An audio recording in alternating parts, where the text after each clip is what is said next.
careful course past icebergs. There she blows, sings the lookout.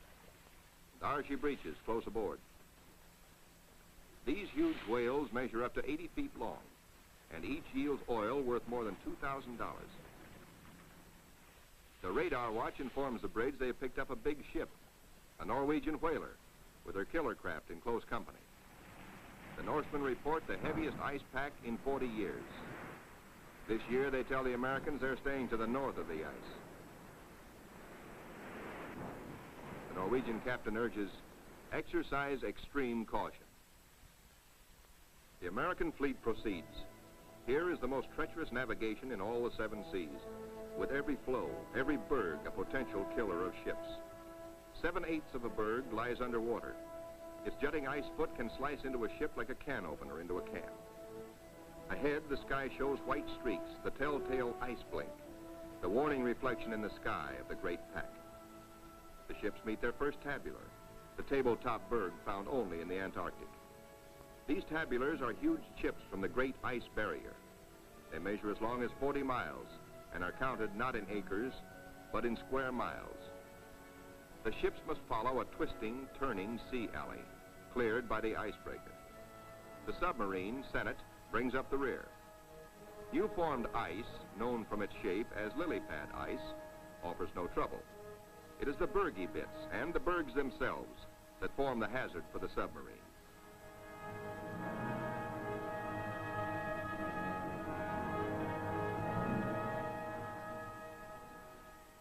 A little Adderley penguin comes aboard as pilot, rides the deck for 2 solid days. Navy cameramen find new subjects, a group of emperor penguins feeding in the lead.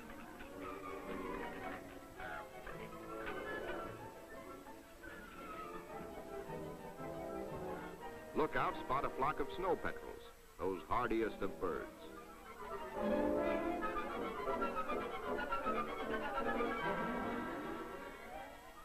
Admiral Cruzen orders reconnaissance by helicopter and himself boards the plane as observer. For the first time, the helicopter serves as the eyes of the fleet to scout out a way through the ice.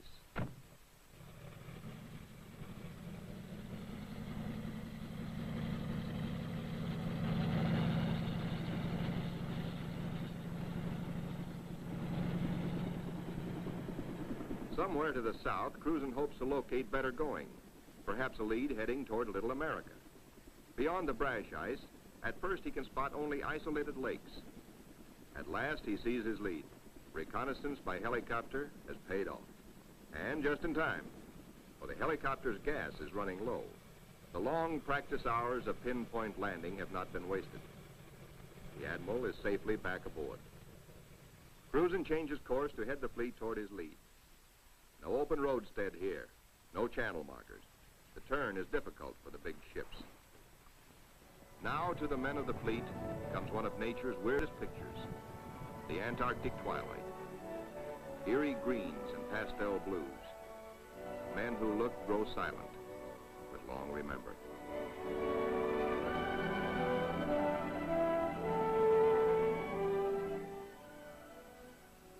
Nor will they forget the dawns and the seals.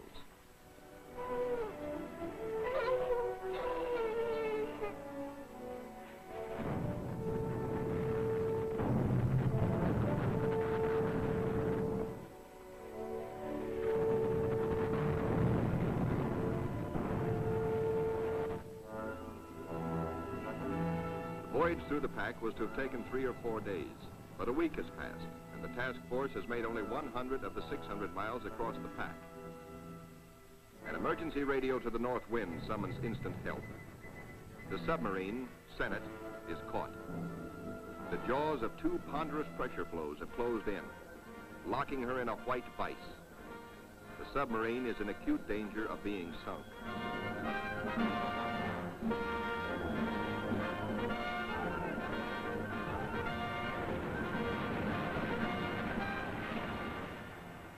All hands realize now that the Senate may never get through.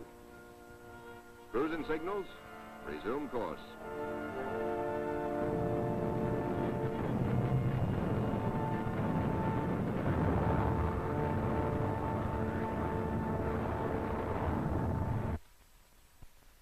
Meanwhile, the Eastern Group has steamed to Peter I Island, 1,250 miles northeast of the main base to be established at Little America. The Eastern Group's seaplane tender, Pine Island, sends a helicopter to scout the rugged coast. Hope is fulfilled when she relocates Scott's 37-year-old camp. This was the base for the ill-fated Britain's expeditions at the turn of the century. While the helicopter waits, the Americans look over the hut, finding only an abandoned sled. But back at the Pine Island, the helicopter meets trouble. Her rotors, heavy with ice, fail. She crashes only a few feet from the safety of the landing deck. Within seconds, the Pine Island's crash boat reaches the sinking helicopter. The rescue crewmen, drilled for just such an emergency, yank Captain Dufek and his pilot safely aboard. Back at the Central Group, danger increases for the submarine. Crushing ice is now riding up over her decks. She is solidly frozen in.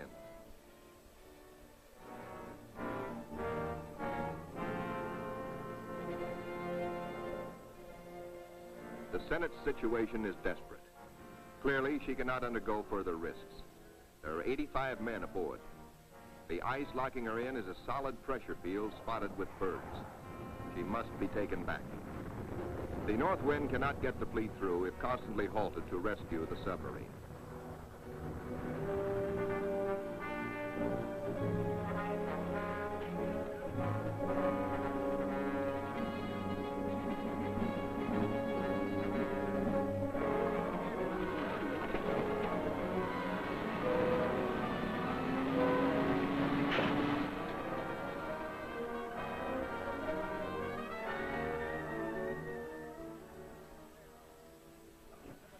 The Coast Guard icebreaker, North Wind, with Admiral Cruzen in operational command, leaves the ships to await her return from the 400-mile round trip, towing the battered submarine, the Senate, north to the safety of the open sea.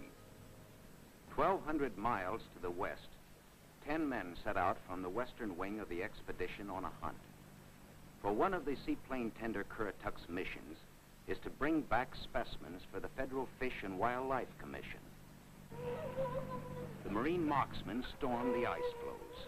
These seals are armed with tiger-like jaws, easily capable of mangling a man's arm or leg. The men risk the slashing jaws of the master bull himself. He's no calf, he fights to kill. Once secured, he finds out for the first time in his life what it's like to be petted. That's not so bad. They total up their catch for the scientists back in Washington. 6 leopards and 1 rare Ross seal. The first Antarctic seal ever to fly through the air with the greatest of ease in a cargo net. 3 days later, disaster presses close to the ships of the Central Group, helpless without the icebreaker. Their 2,000 men are marooned in a frozen sea. Below the water lines, damage control crews labor in icy water to shore up the inward bulging plates. The lives of all hands are at stake.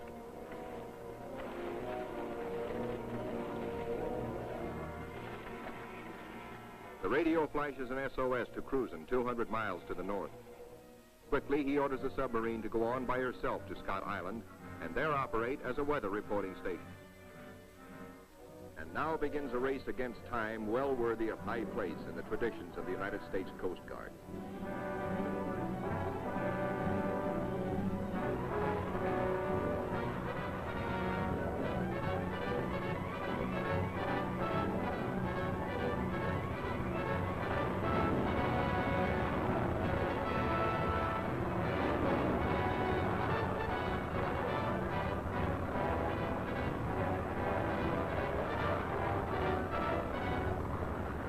Cruzen receives black news from the flagship, Mount Olympus.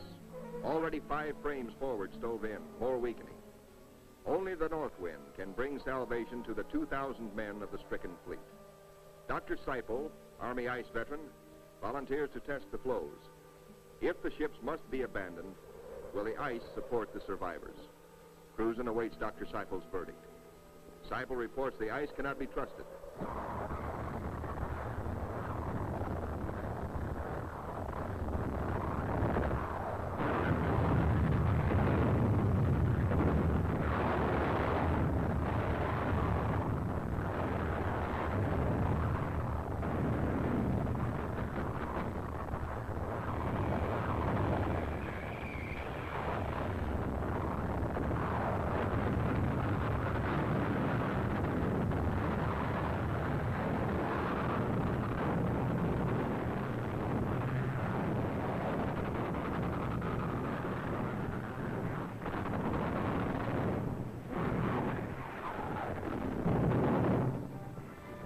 only 2 miles to go, the icebreaker is hemmed in by ice 20 feet above water, 50 feet below, in an area as great as 100 acres. Hopelessly gripped by the ice, the cargo ship Merrick is now in grave peril.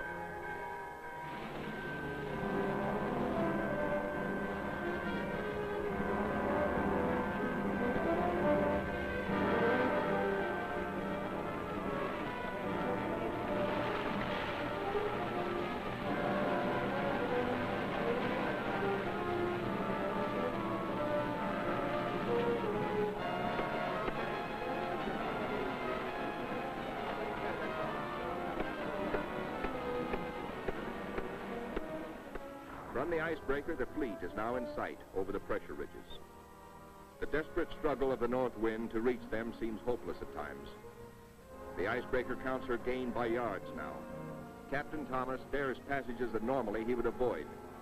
It's the critical last round, a straight-out slugging match.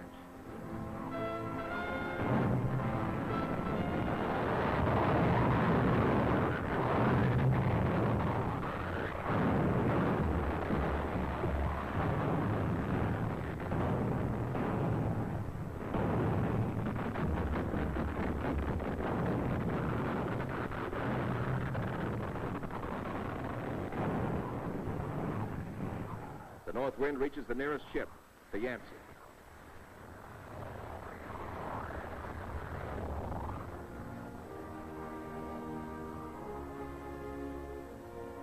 The Coast Guard icebreaker, North Wind, commands the only power operating in the whole frozen fleet. The Yancey and her 500 men are saved.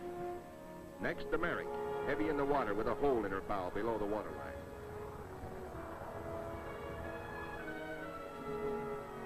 The north wind reaches the flagship, Mount Olympus, cuts her free. The fleet has survived. 2,000 weary American sailors are safe. Beyond the great ice whirlpool that held them fast, they steamed through the southern edge of the pack, through to the open waters of the Ross Sea, and little America dead ahead. Word of the deliverance of Admiral Cruzen's men reaches Admiral Byrd aboard the carrier Philippine Sea as she passes through the Panama Canal, Pacific bound. Officers watch sharply. The glove-tight fit of the 750-foot hull requires that the ship be kept exactly ruler-edge true with the sides of the lock. The Philippine Sea navigates the canal in a day.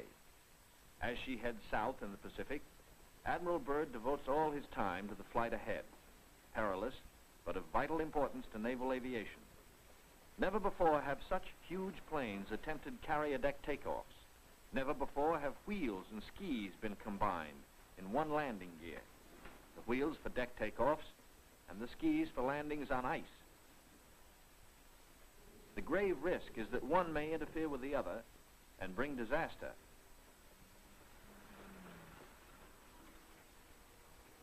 Byrd makes the decision. The wheels will have only a 3-inch clearance between skis and deck. Upon this will depend the lives of 40 men, and he will lead the way. Triumph at last for Admiral Cruzen.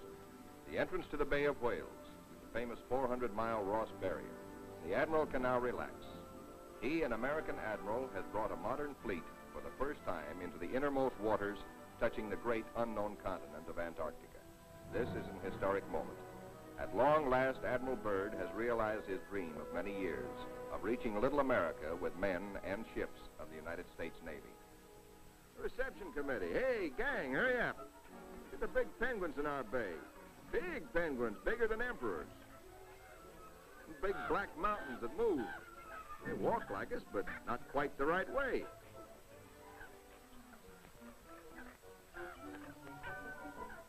Come on.